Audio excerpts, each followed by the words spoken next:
Hello, and welcome to Sobercast, where we provide AA speaker meetings and workshops in podcast format.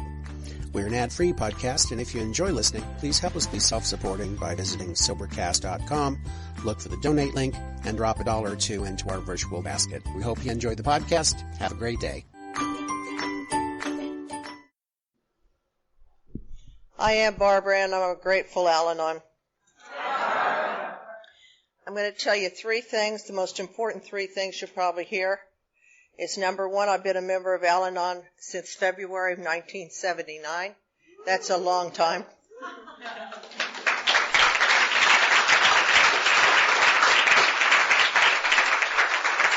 My home group, if WSO approves our name, will be Serenity at 6. We meet on Thursday night at 6 o'clock in Roswell, Georgia, at St. David's Episcopal Church. If you're in Atlanta, y'all come. It's a meeting that was started by 4 ladies, and the 4 ladies that started that meeting all have a minimum of 25 years in the fellowship. So it's a good Al-Anon meeting. The other thing is I have a sponsor. Her name is Susie J. She lives in Dallas, Texas, and I have known Susie since I came into the fellowship. And I love this lady. She is teaching me things today that I want to learn today. And we'll get all into that because there's a big story behind all of that. I grew up in the disease of alcoholism. My father died of this disease. His death certificate doesn't say that. A lot of them don't. He had 4 heart attacks, a stroke, and the 5th heart attack killed him, and it's a direct result of his drinking that killed him. Now, he was not a nice man. He was verbally and physically abusive, and that's what I grew up in.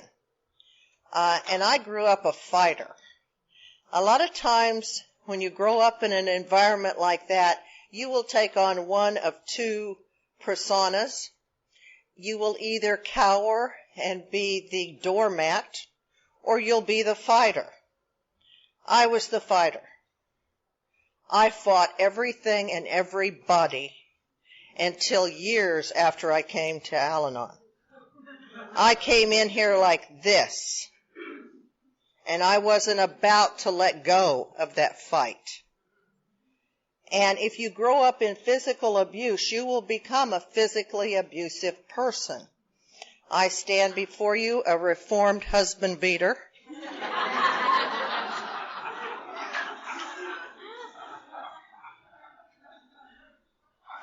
In my case, he needed it.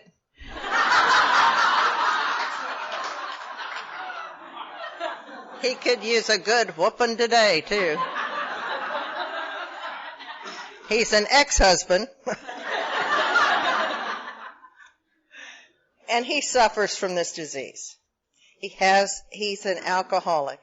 He is an alcoholic. He's a drug addict. He has the disease of gambling. He is messed up. But the one thing I got out of that marriage was I got 2 wonderful children, and I love those boys, and we'll talk about them later. But I'm a child of the 60s, and there's a few of you out here that I see that are probably child of the 60s. That was sex, drugs, and rock and roll. I had a great time. Thank you very much. I didn't miss any of that. I was a flower child. I burned my bra. I walked around.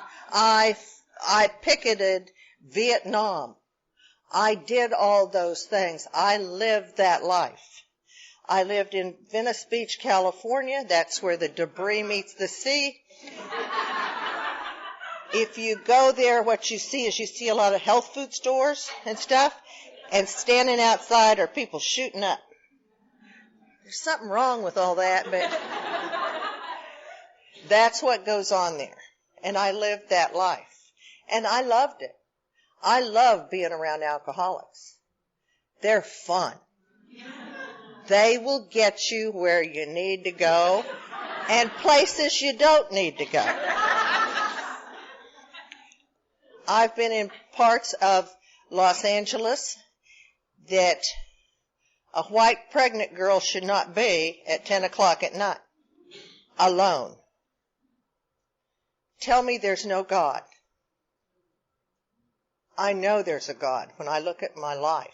I ran away from home at the age of 14. I went to the Air Force Base. They all kept me for a couple days. It was really nice.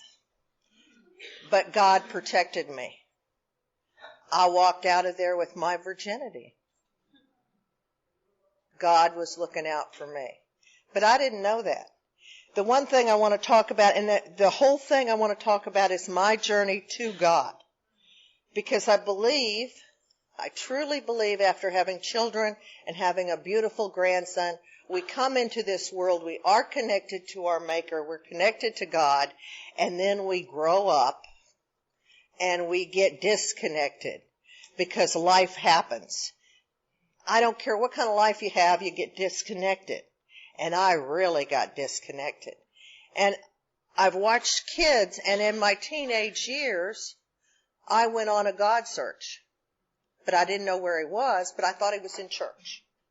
God's in church, right? Isn't that what we all know? So this is what I did. I would go to the Methodist church and sing in the Methodist church choir. I'd go across the street and go to the Episcopal church to go to service. And at 8 o'clock at night, I said the rosary with the Catholics on the radio. Because I was looking, and my prayer was, please don't let my daddy drink today. That's what a child prays. Now, if you have children, and you're lying to yourself saying, my kids have not been affected. They were 2 or 3. They never saw anybody drink. You are lying to yourself, and you are harming your children. They have been affected. I have seen 6-month babies affected by the disease in their house. They know. They know. So get them some help. Get yourself some help and get them some help along with it. AlAnon is our great hope. It is our great hope, and it's dying. We need to stop it from dying. And maybe this is the start of that, I hope, this weekend. Anyway, that's that soapbox. Sorry about that. I'll get back to it, though. Trust me on that one. So I'm running around and I'm doing all this stuff, and I've divorced this man because he's a lying, drunk, drug addict. And the one thing he did, and we all have a moral code somewhere. Every one of you've got a moral code inside of you. And I don't know what yours is. I can tell you what mine is, and that's other women. You married to me, you mess around with another woman, something bad going to happen. And it did. I beat her up. And I left him. I'd had enough. That was it. I was done. And I went on this quest. I dated 4 married men all at the same time. And I did that for, there's always logic behind everything I do. I felt I'd maybe been cheated out of something along the way, and I wanted to catch up. And I didn't want to get involved, so if they were married, I wouldn't. And if there were multiples, then I wouldn't get hung up on one. So there was some logic here. And that's what I did. And then one day I got tired. I called them all together over coffee and told them I was done. Thank you very much.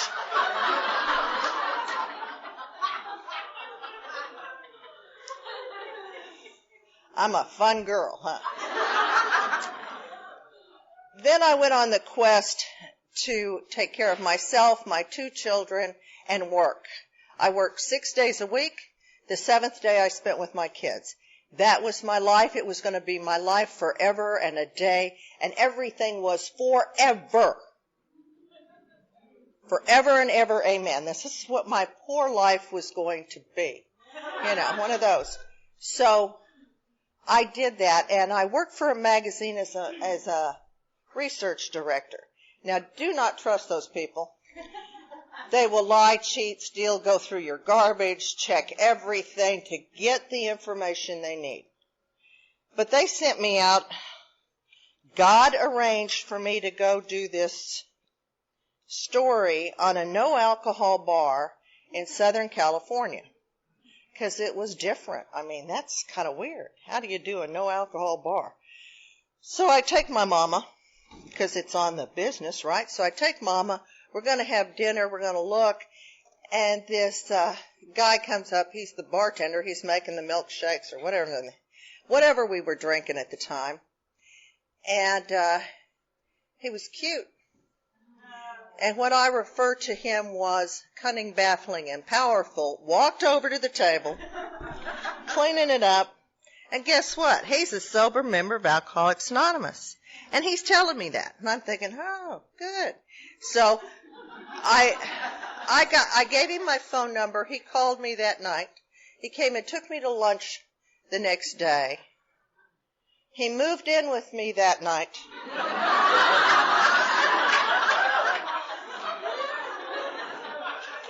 We were married 45 days later. And we stayed married for 28 years. So when God's in charge, even when you don't know it, good things can happen. But we had to learn a few things along the way. He was sober, so my idea was, oh, here's the answer to my problem. He's a sober member of AA. So everything's going to be wonderful.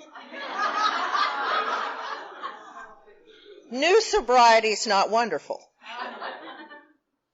Sobriety's better than drinking, but new sobriety is not wonderful. It is rough. It is hard to learn to communicate. So we didn't know anything about, I was his fourth wife. Okay, fourth. And there was one condition of this marriage, and I did not love him when I married him. I had no clue what that meant. But I did have an attorney, and I knew how to get a divorce. And I'm standing there saying I do, and I'm thinking, well, you know, this is not a big deal.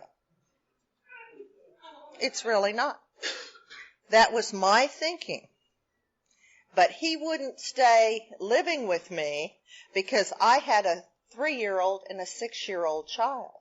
And he said it wasn't right because he was working a program.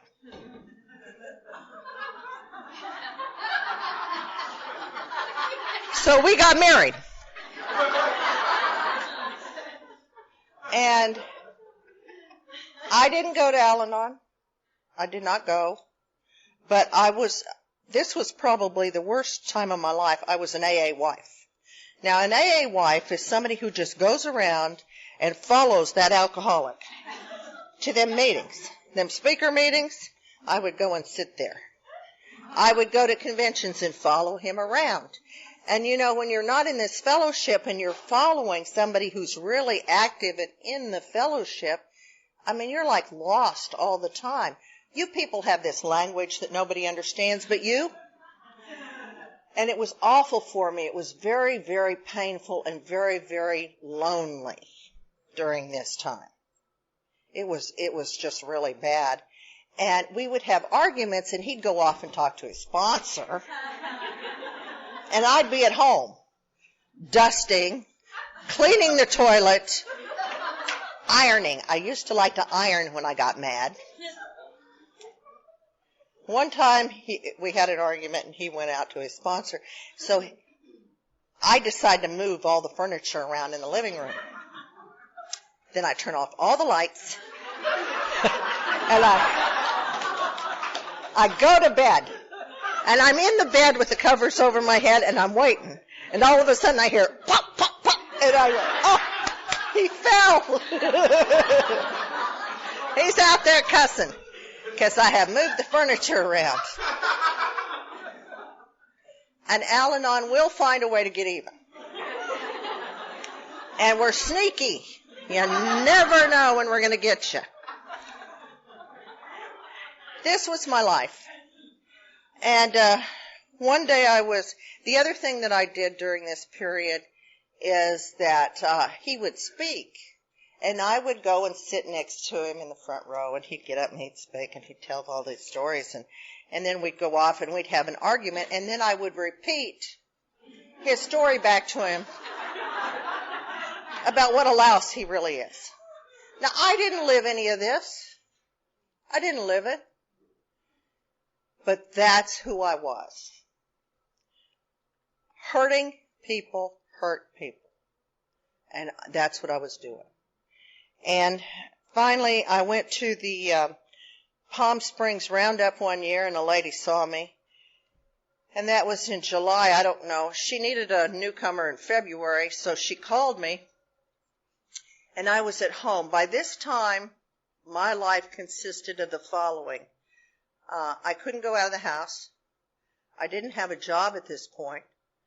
I had heavy gold lame curtains that in the daytime you had to turn the lights on to see in the house.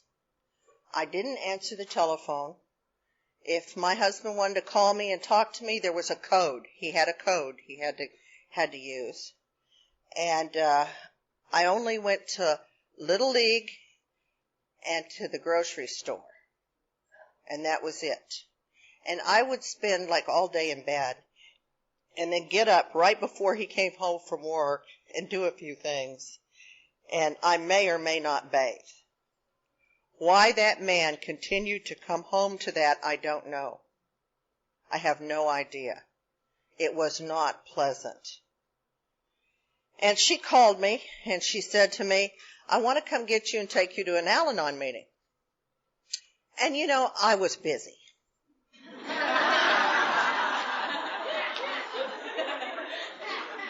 My mother was there. I hadn't taken a bath. I needed to do the dishes, and she said, okay, you take a shower, you get dressed, I'll do the dishes, and your mom can babysit. Really? So this lady comes over to my house, and she's blonde. She's about my height. She's got on 32 pieces of gold jewelry, long nails, the whole thing, and I'm thinking, to get this lady out of the house, I'm going to the meeting. I can do an hour at a meeting. I go to the meeting, and something happens at the meeting for me. Now, I don't know what they talked about. And when you're in a meeting and a newcomer comes in, do not change the topic of the meeting to suit the newcomer. The newcomer has no idea why they're there anyway. They're confused. Just go about, have your meeting. What they're going to remember is they hugged me. They were laughing. They seemed to enjoy life, and there was light in their eyes. And they asked me to come back. Nobody wanted me back anywhere by this point. So I went. Hi, baby. Anyway, so she came and got me and took me to meetings. She took me to meetings for a couple weeks, and we went to 3 and 4 meetings a week. This woman was a fanatic about this Al-Anon stuff, But she drove me, she picked me up, she took me, and we would talk in the driveway when she'd bring me home. And we'd sit there and we'd talk, and I had heard about sponsorship. They talked about sponsorship in every meeting. Now, I didn't know what a sponsor was, but I figured out that I needed one. My brain was not that bad at this point. And I didn't know what they did. I didn't know there was an option she could say no. So I wasn't afraid, but I'd never ask anybody for anything. And it would get caught right here in my throat. We sat there for 20 minutes for me to choke this out. And finally I said to her, will you be my sponsor? She said, oh, I'd love to. Now, the next morning, something happened. Between the time she dropped me off, the time I asked her to do that, and the next morning, she called me, and she had gotten mean.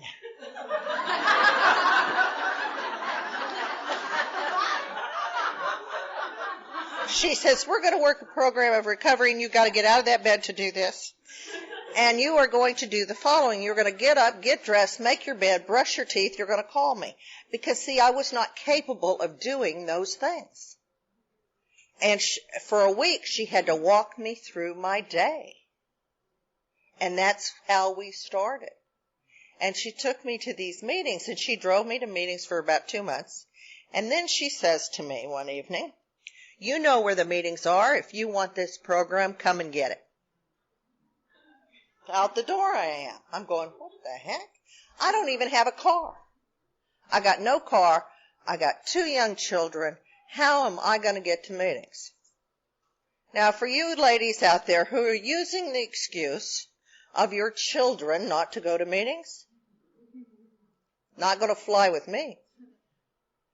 I would find a ride. I would call and ask for rides. I would call and get people to come over and sit with my children. Al-Anon members would come and sit so I could go to a meeting. I would go to a meeting an hour and a half ahead of time. I'd go in and set out the literature, get everything all ready. First person came in, I don't know whose job it was, but I was there doing it. And the first person that came in, I was reading literature, and I had questions. I wanted to know about this stuff. So if you really, really want recovery, you can get it. There's a way to get it. And I went to 3 and 4 meetings a week. My sponsor was of the opinion that 2 meetings a week you stay even, 3 meetings you grow. Anything less than 2, you're taking up a newcomer's seat, get out of it. That was her opinion. They were not nice to me 30 years ago. They didn't say things like, take the cotton out of your ears and put it in your mouth. My sponsor said to me, you need to shut up. You don't have anything to say that we want to hear. You need to listen to us.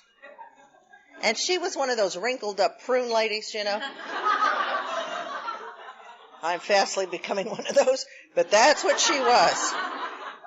And I was afraid of her. And she said to me, she said, you will not share for 30 days in a meeting. You will say your name and thank you, but you'd like to pass. So I did that because I was afraid. I was afraid they'd kick me out. Somebody'd tell, you know, because we used to tell on each other. And a sponsor, you know, my sponsor sponsored like 3 or 4 of us, and we'd tell on each other. We would report bad behavior. We're like a little kids, you know, with these little dysfunctional kids running around telling on each other. But what she did for me, what that lady did for me is she walked me through the steps of this fellowship. She got me to a God. Now I'm going to explain to you the way I looked at the steps when I first came in. Step 1, you want me to say my life's unmanageable? Okay, believe that. Restore me to sanity. To restore something to something, it had to be that to begin with. I wasn't sure I was ever sane. Then this higher power stuff, God. No. Didn't want anything to do with that. You wanted me to write down everything. My whole life story you wanted me to write. You wanted me to share it with the biggest blabbermouth in Al-Anon. I might have a flaw or 2 in my personality that I might want to change. And you want me to make a list of all the persons who have ever harmed me and go out and make amends to them. Then you want me to do something about prayer and meditation. Now, meditation, the only thing I had any knowledge of as far as meditation goes was my mother had a friend. He had a chair. He had a recliner chair. He had built himself a triangle that he suspended from the ceiling. He sat in this meditation chair in a special robe his wife made for him. And there was a case of beer right here.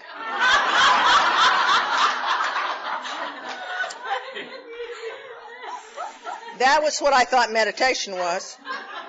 And then you want me to go out and get a newcomer and take them to a meeting. That's what you wanted. This is how, if you take a sick mind and you put good information into it without somebody to kind of filter it around, and that's what a sponsor does, they filter and explain things, out comes garbage.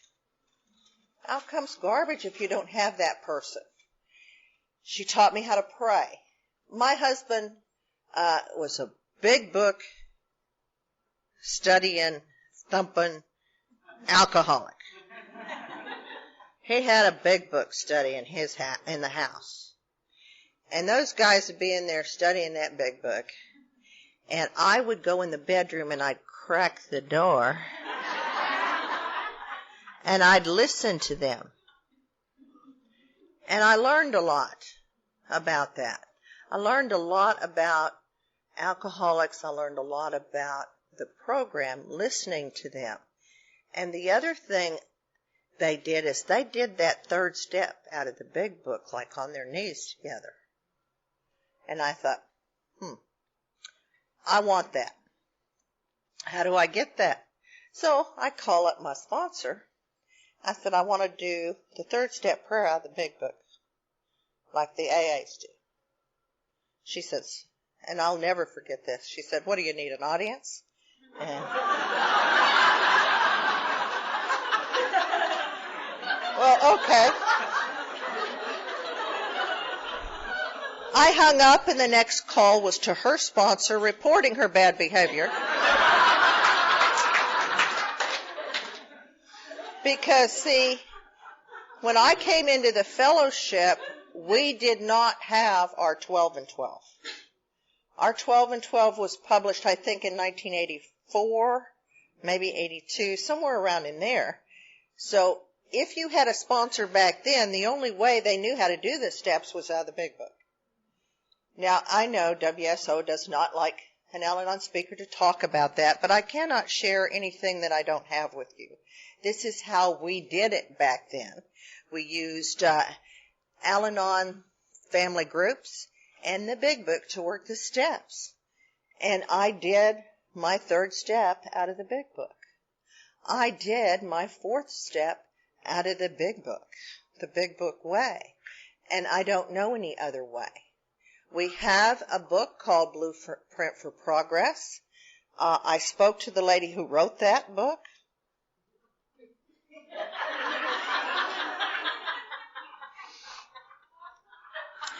And I believe today that it is good for one purpose for me, for one purpose and one purpose only. I like to cut it up and use it for discussion meetings because it really works very well that way.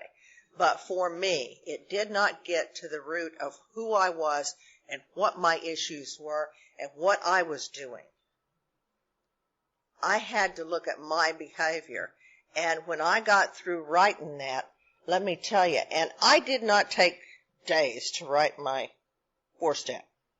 I put my babies to bed at 10 o'clock at night. I wrote all night. At 7 o'clock in the morning, I had showered, and I was at my sponsor's house to do my 5th step. If you're taking any longer than that, you are lying to somebody, and it's probably yourself. I got down to it, did it, went and did my 5th step. And the one thing that happened out of there is she said something to me that nobody had ever said to me in my entire life. And I was 32 years old when she said it to me. She said, Barbara, I love you. And there's nothing you've ever done or that you ever will do that would keep me from loving you.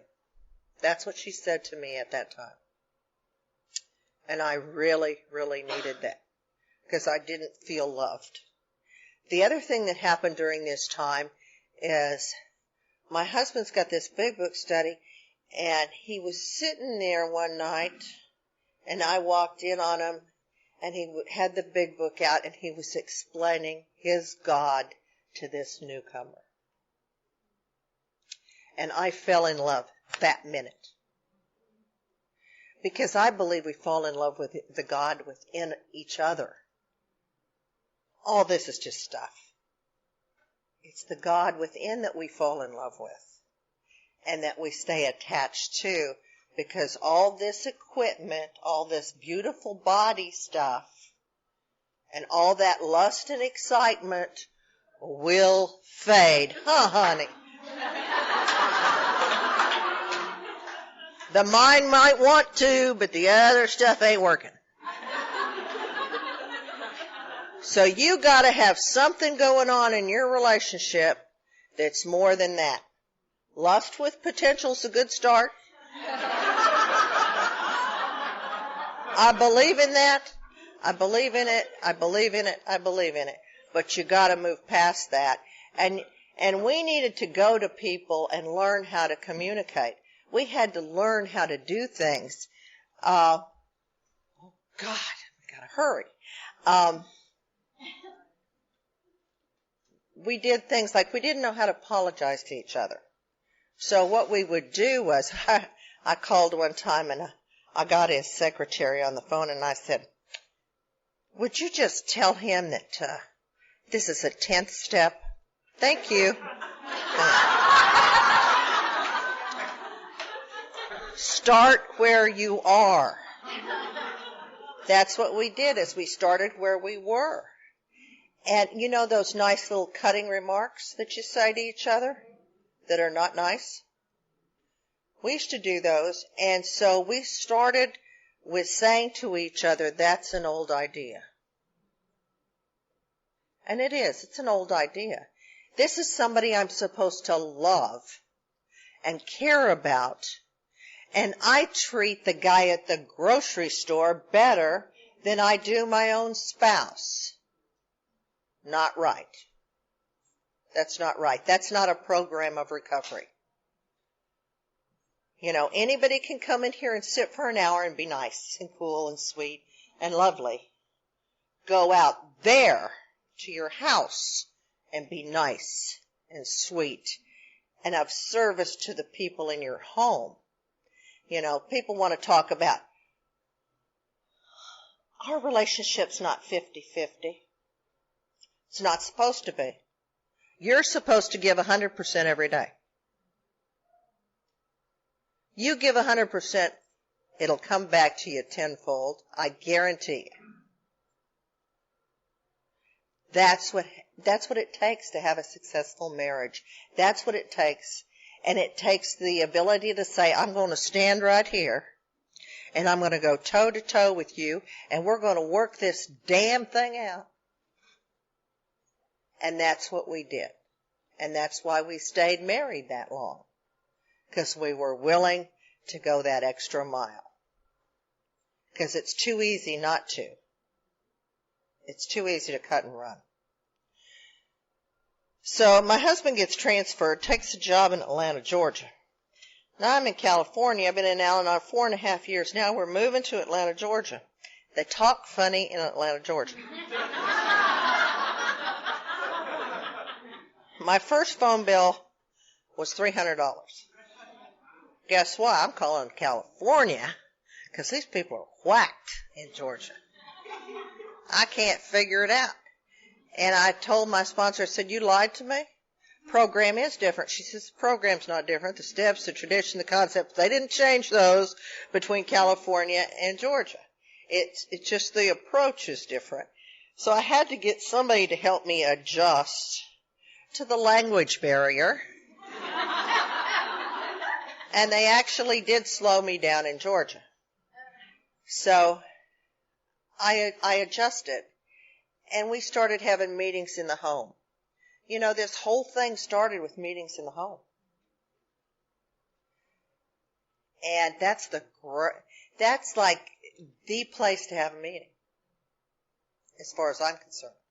And I started a meeting in my home. I had some ladies who wanted to work the steps, and so I said, okay. I had like 6 of them all at the same time. I said, good, we'll have a meeting at the house. We'll do this together. Let's go through the book. We'll study. We'll work the steps. Well, that meeting, Lori, how long ago? I have no idea how long ago. We had to move it out of the house into a church because there were like 40 women in my living room. And I couldn't handle it. So now we have 50, 60, I don't know how many women in the group that meet. And it's not an Al-Anon meeting, it's not an AA meeting, but it's AA and Al-Anon women. We get together, we study the literature, we study all kinds of literature. And we're there to grow spiritually. I believe our literature is really, really good. I believe the big book's really, really good. There's 164 pages there. That's wonderful. But if I want to grow spiritually, at one point in time, I'm going to have to reach out. If you talk to anybody long-term sobriety, long-term Al-Anon, they have reached past this to grow spiritually. And that's what I got to do if I'm going to stay here and give to you. I have to keep my spiritual condition good. We were out walking the other day, and we were just walking, and I don't know where we were going, but we walked by this beautiful church. I said, well, let's go in. It's open. Let's go in. We went in and prayed. Those are the kinds of things I like to do today. So we're in Georgia. Everything's going along. We're all doing our programs. We're doing all this kind of stuff. Got a problem with my son. I got a younger son who didn't drink and use drugs at that point in time, but he did like breaking and entering, you know. He was big into B&E, and he was very bad at it. He kept getting caught. And I hid him all kinds of places. I put him in a kiddie psych ward. I did everything. And it took God and him 5 years for me to let go. But for him to really take care of himself and get the help and I had to get out of God's way. I was running interference for God. I had to get out of the way. I had to go into court. And I want to tell you that last time he was arrested, the police like to come early in the morning. I don't know what that thing is, like 6 o'clock in the morning, they're out there, and I'm going, whoa, what are you doing?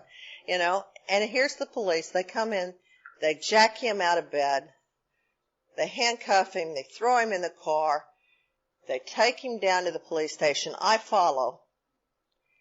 And what's happened this time is he has stole somebody's car, he's done so, I don't know.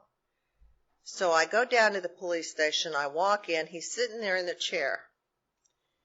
And I gave him the AlAnon One Day at a Time book. And I said to him, I love you, I'll always love you, but I'm not doing time with you. And I walked out of there. They had to subpoena me to court because I wasn't going. I was done, which was a mistake. His attorney, she made a bad mistake, I guess, when she did that anyway. The judge, who was a female judge who had 11 children. That was another mistake on his part, seeing her again. So I had to stand up in court and say to that judge, I think for his safety and that of the community, he needs to be incarcerated for a very long time. He was 15 years old when I did that. And my sponsor was sitting there with me, and I was holding on to her hand. She's sitting there, and I'm standing up there, and it's everything I could do to stand there and do that. And I did not go see him.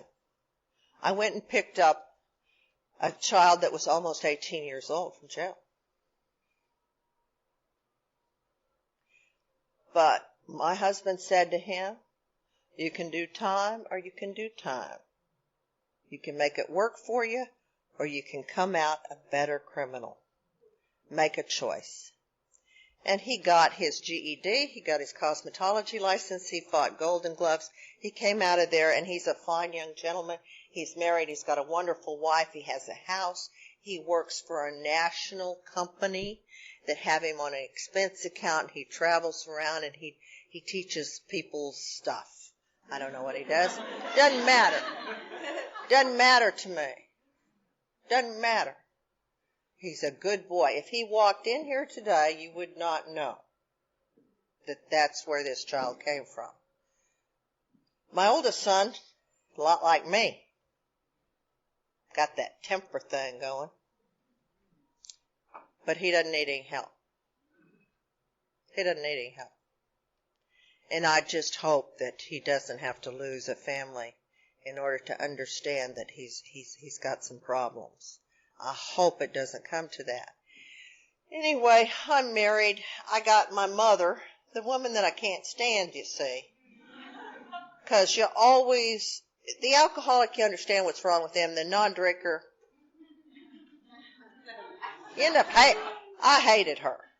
Something wrong with her. It had to be her fault. Blah, blah, blah, blah, blah, blah. We all go through that as children. So here I got my mother. I have to move her close to me. She's in her 80s. We're taking care of her. The people I sponsor are living around her. She's baking them cookies and giving them fruit. And oh, yeah, Christy was her favorite, you know. Christy candy. Don't eat Christy candy. You know, special dish for Christy. I didn't have any, but Christy had some. So one day her doctor called me and says, Barbara, your mother has lung cancer. And I said to him, okay. And he said, it's not something we can do anything about. And I said, okay. I said, don't call her, I'll go tell her. I got in the car, drove over to her house, kneeled down next to her bed and said, Mama, doctor called me today, and you have terminal cancer. And she looked at me and she said, well, that's the way it goes. And she made me promise her that she would not have any treatment. That was her choice, and I had to fight for her not to have treatment. I moved her into my house. My youngest son was getting married, and she got her hair done. She got her makeup done. She dressed up. She went to that wedding. He got married March 17th. She died the end of April. So she was very, very ill. Very, very ill. And I had hospice, and any of those of you who know that, they come and they give drugs and they do all that stuff. And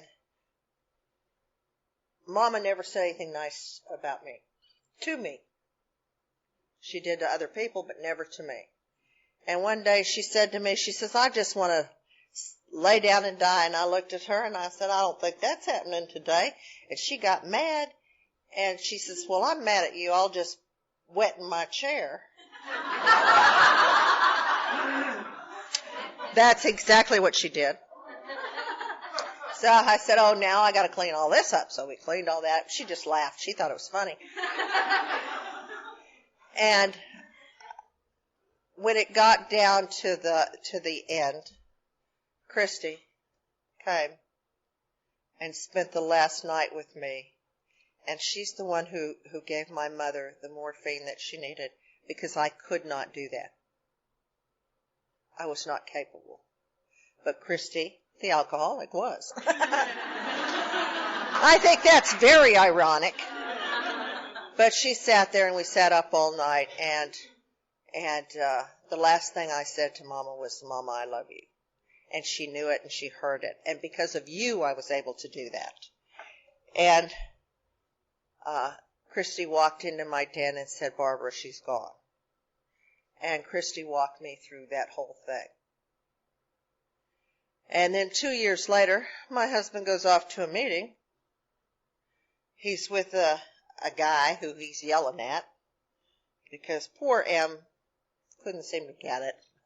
And Dennis would just yell. He loved to yell at newcomers. It was his job to yell at newcomers. And anybody with less than 20 years was a newcomer.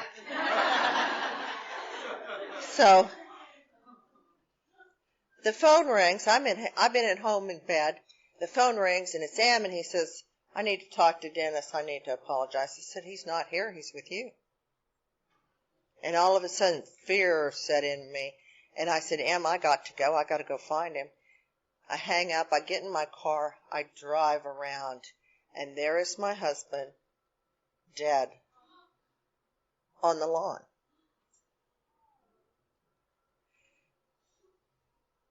Now,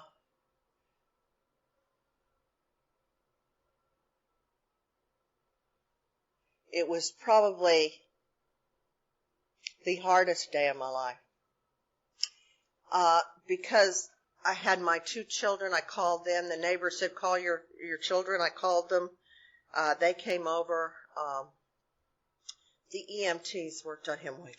He was gone, and they worked on him. And finally I went over to him and I said, please, just load him up, take him. And we went to the hospital, and there were tons of people there, and it was the biggest funeral my Episcopal priest had ever done. There were tons of people there. Christy was there. People were with me. My sponsor flew in from California that day. Everybody was there. They wrapped me up. And wonderful things happened over that period of time. The other thing that happened, and I think this is real important, this lady had been my sponsor for 30 years. She had no experience with what I was going through. None. And at that time I had to seek outside help, which I did do. And then a couple of years later, I had to change sponsors. I had to say, this is not working. Because I was not getting what I needed. When I came to you people, there was one thing I really wanted. I wanted love and compassion in my heart. Because I was hard-hearted when I got here. I wanted to love people unconditionally. I wanted to serve people unconditionally. And in order to do that, I had to change sponsors. And the lady that's my sponsor today, I met her. I was at her wedding 30 years ago. Don't remember it because I was too crazy. But I had signed her book because she looked it up, and she said, I think you served cake. I said, really? I do remember going to her shower, and she was marrying a man with 6 children. She'd never had a child. I looked at her, and I said, you are out of your mind. I remember saying that. Today she's my sponsor. She lives in Texas. I go to where the recovery is. I don't care. I spent a weekend with her and her sponsor.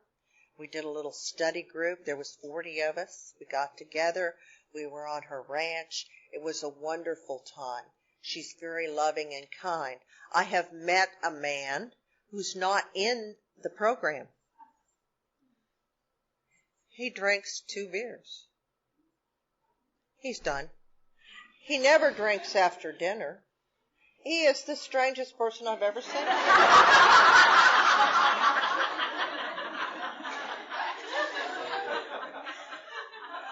But he understands service.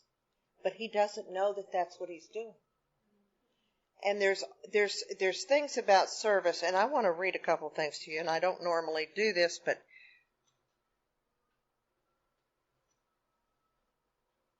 I got this meditation book, and it talked about service and love. And I thought about him this morning, and I thought, he serves me and loves me in ways that he's capable of doing. I do not cook a meal. I do not go to the grocery store. I do not do laundry. He is serving me. He asks me what I need. And if I say I like something, within 30 days I have it. He is serving me.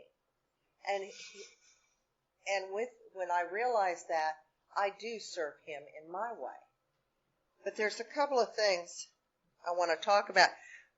You know, God has no limits to his giving. None. We can all have whatever we want. Just reach out there. The problem is I have limits in accepting. I'm not getting everything I should be getting because of my limits. My limits. And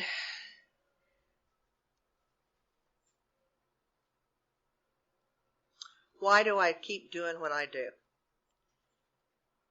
And there's a gentleman that listed 4 things. I'm gonna list 3. 1, I keep coming to Al-Anon. I keep doing the things I do out of a sense of duty. I do it because it's a pleasure. There's nothing better than to guide somebody to God and see the light come on in their eyes. And I also do it because I'm paying back a debt for those people who sat in that room, who listened to me whine and cry and puke all that garbage out. I owe them something. And I owe it to the newcomer that comes in to listen to them. And in our One Day at a Time book, it talks about what a good meeting is. And I believe this applies to either program. And when I go to a meeting, this is what I'm to do, and it tells me right here, to express my gratitude for the gift that I've been given. I assume certain responsibilities. 1, to study and use the Al-Anon ideas, not only for myself, but for the benefit of the friends in the group. To be concerned about their difficulties and try to help them solve their problems spiritually.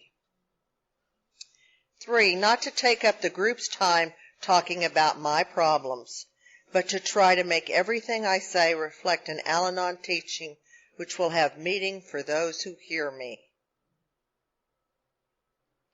And at the bottom, and if I'd like you to do me a favor tonight, before you go to bed, I would like you to look in the mirror and ask yourself this question.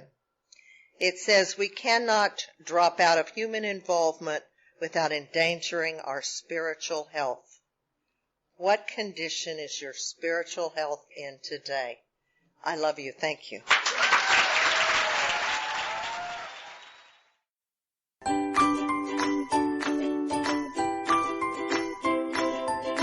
Thanks for listening. I hope you enjoyed the podcast. Sobercast is ad-free, and we'd like your help in order to keep it that way. So if you'd like to help us be self-supporting by pledging $1 or $2 a month, visit Sobercast.com and look for the donate links. Thank you very much.